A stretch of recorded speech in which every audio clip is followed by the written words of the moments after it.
Let me ask you something. What would you do if your wedding day started with a hospital call from your mother-in-law begging your fiancé not to marry you? No accident, no stroke, just her collapsing in the kitchen crying into the phone, "I can't breathe. He can't marry her.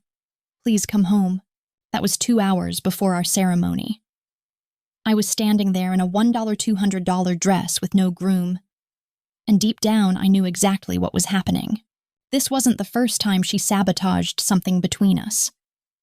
From the moment Jake introduced me to his mother, Linda, I could feel her measuring me against some invisible standard I'd never meet. She never liked me. I wasn't from the right kind of background. Our first dinner together set the tone. Linda answered the door, wearing her best smile that didn't reach her eyes. "So you're the famous Emma," she said, looking me up and down. Throughout dinner, she peppered me with questions that felt more like an interrogation. "Emma's finishing her nursing degree," Jake said proudly. "Nursing." Linda repeated the way someone might say fast food. "How practical." I was working nights at the hospital to finish school when she first said I wasn't marriage material. It was during Jake's birthday barbecue. I overheard her talking to her neighbor on the back porch. "She's just a phase," Linda said. "Jake's always been attracted to projects. He needs someone who can keep up with him, someone who understands what he needs. This girl, she's too naive, too attached to her family too. Different." I stood there holding potato salad, my cheeks burning. Too attached to my family. My dad had worked construction for 30 years to put me through school. If loving him deeply was a character flaw, then I was guilty as charged. Linda had opinions about everything: my accent, my laugh, the fact that I said please and thank you to everyone. When Jake and I announced our engagement, she immediately took control. "Maybe you should consider something more traditional for the wedding," she said, showing me pictures of elaborate church ceremonies. "We want people to take this seriously." The venue was another battle. Jake and I had chosen a small lakeside pavilion, intimate and perfectly us. Linda insisted we needed the downtown convention center instead. "That little place is fine for a company picnic, but this is your wedding. People will be watching." When we stuck to our choice, I caught her apologizing to relatives about the unconventional venue. In the weeks leading up to the wedding, her interference escalated. The florist called saying someone claiming to be me wanted to change all the flowers. The caterer received similar calls about switching to an expensive surf and turf menu. "I have no idea who could have done such a thing," Linda said when confronted, her hand pressed to her chest in mock surprise. 2 weeks before the wedding, I arrived early at Jake's apartment. Linda was there, and they were in the middle of an intense discussion. "I'm just saying you should be sure," Linda was saying. "She's sweet, I'll give you that, but sweetness isn't enough. You need someone who won't fall apart when life gets tough. Emma is the strongest person I know," Jake said. "Is she? Remember when her grandmother died? She was crying for days. And look at her job, nurses work all hours. How can she balance that with being a proper wife?" I stood frozen in the hallway. This wasn't about wedding planning. This was about my worth as a person.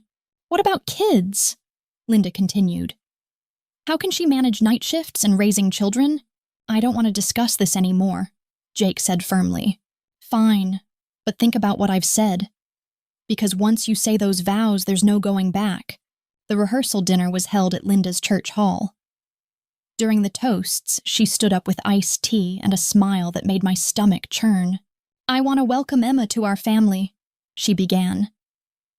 "Jake has always been my precious boy, and when he found the right woman, she'd have to be very special indeed." She paused, letting the words hang in the air. "Emma is certainly different. She has such a big heart, always putting everyone else first.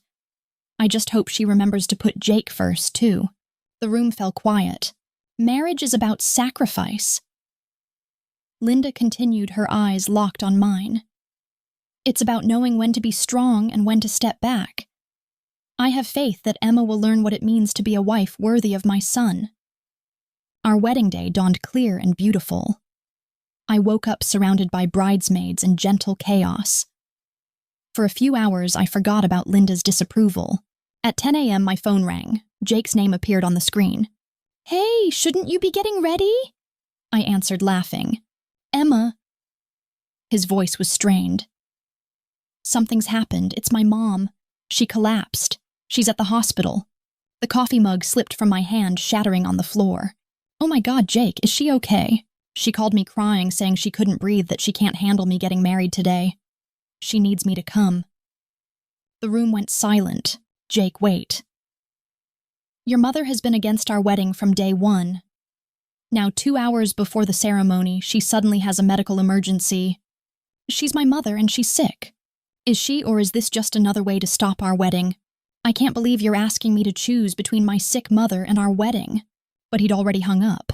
I stood there in my wedding dress, holding a dead phone. Around me, my family waited for instructions I didn't have. "We wait," I said finally. "We wait and see if he comes back." An hour passed. Then another. Finally, my phone buzzed with a text from Jake. "She's stable. Stress reaction. Can we postpone until tonight?" I stared at the message. Postpone until tonight. As if our wedding was a dentist appointment. I typed back, "What exactly is wrong with her? Panic attack. A panic attack. Not a heart attack or stroke. A panic attack brought on by her son's wedding day." I made a decision that surprised everyone. I put on my jacket over my wedding dress and drove to the hospital. "Emma, what are you doing here?" Jake looked shocked to see me in the ER waiting area. "I wanted to check on your mother." Linda was sitting up in bed looking perfectly healthy, except for the hospital gown. When she saw me, her eyes widened. "Emma, oh sweetheart, I'm so sorry about today. How are you feeling?" I asked, studying her face. "Much better. It was the strangest thing. I was thinking about the wedding, and suddenly I couldn't breathe." "The doctor says it was stress-related," Jake explained. A nurse knocked and entered. "Mrs. Morrison. Your discharge papers are ready. You're free to go. Dr. Kim wanted to remind you that panic attacks aren't dangerous. You should be able to resume normal activities immediately." After the nurse left, I said, "So you can attend the wedding after all?" Linda's smile faltered. "Well, I wouldn't want to overdo it. Has today been stressful for everyone, or just for one person who wanted it to be? What's that supposed to mean?" I looked between Jake and his mother, tired of walking on eggshells.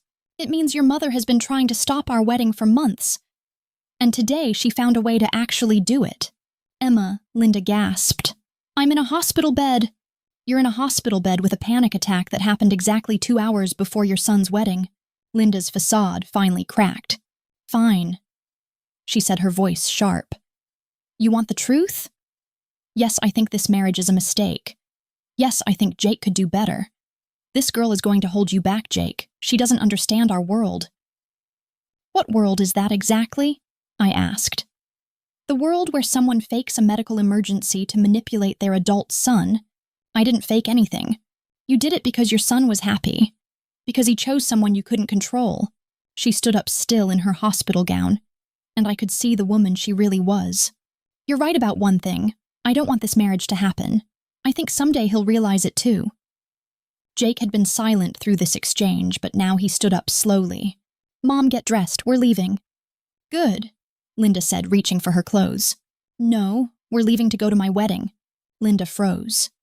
"Jake, after everything that's happened is that you manipulated me into choosing between my mother and my bride. And I chose wrong." He turned to me, his eyes full of pain but also clarity. "Emma, I am so sorry. I should have seen this for what it was." "Jake, think about what you're saying," Linda pleaded. "I'm your mother." "You are, and I love you. But what you did today was unforgivable."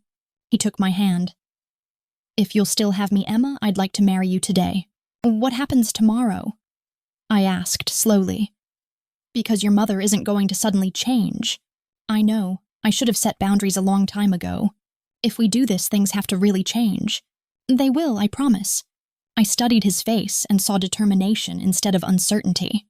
"Okay, let's go get married." We got married anyway. Small ceremony, quiet vows, no drama. By the time we returned to the venue, most guests had left. My family stayed and Jake's father was still there. The flowers were wilted, my dress wrinkled from the hospital visit. But when the officiant asked if we took each other as husband and wife, our yes was the strongest word either of us had ever spoken. Linda didn't attend. She'd driven herself home declaring she needed time to process. The next morning, Jake called his mother. "I'm setting boundaries," he told her. "Emma is my wife now, and I need you to respect that. That was 3 years ago. Linda and I have what you might call a polite relationship now. She's never apologized for the wedding day, but she's never pulled anything quite that dramatic again. Some scars don't show up in wedding photos. Now every time she holds my son and whispers, 'Family is everything.' I wonder if she remembers that day. Because I do. I remember standing in a wedding dress with no groom. I remember the cold calculation in her eyes when she thought she'd won. I remember realizing that sometimes you have to fight for love, and I'll make sure my son never thinks he has to earn love by being silent. I'll make sure he knows that when someone shows you who they are, you should believe them. Because family might be everything, but not all families are healthy. Sometimes the most loving thing you can do is refuse to play along with manipulation, even when they're wearing a hospital gown while they do it. I don't know if Linda has really changed or just learned to be more subtle. But I've changed. I've learned to trust my instincts to speak up when something feels wrong. Jake has changed too. He's learned the difference between love and enabling. We're raising our son where honesty matters more than appearances, where kindness is valued over politeness, where love is shown through actions. Maybe that's not the ending Linda wanted, but it's the beginning I want for my son. Some people never learn, but some of us do, and that makes all the difference. Sometimes the people who say they love you will test how far you'll bend to prove it. But love shouldn't feel like a test, especially on your wedding day.